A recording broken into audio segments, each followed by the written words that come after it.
And for our top 10 news stories of the year.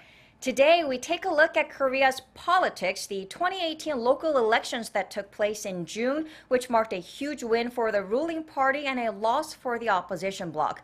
National Assembly correspondent Kim Min-ji reports on how those results came about and where the parties stand now. The 2018 local elections were a massive win for the ruling Democratic Party and an unmitigated disaster for the main opposition Liberty Korea party.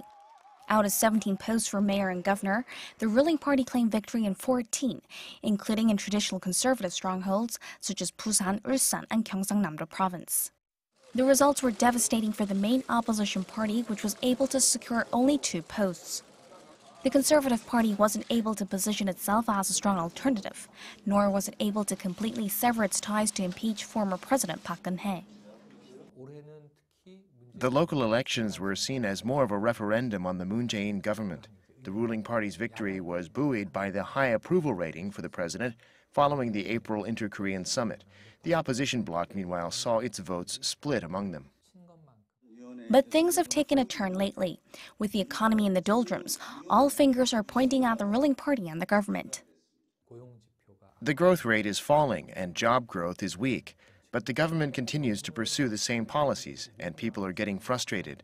This has led to a decline in the government and ruling party's approval rating, and that support recently has been going to the main opposition party. The next opportunity for parties to prove themselves is the general elections in April 2020. Talks are currently underway to revamp the electoral system to better reflect voters' party preferences. In the 300-member National Assembly, seats are given to whoever gets the most votes in each of Korea's 253 constituencies, while the remaining 47 proportional seats are distributed depending on the party preference votes. Minor parties want to increase proportional representation, either by adding new proportional seats to parliament or cutting the number of constituencies. But talks haven't been smooth sailing, as the proposed changes are unlikely to benefit the bigger parties.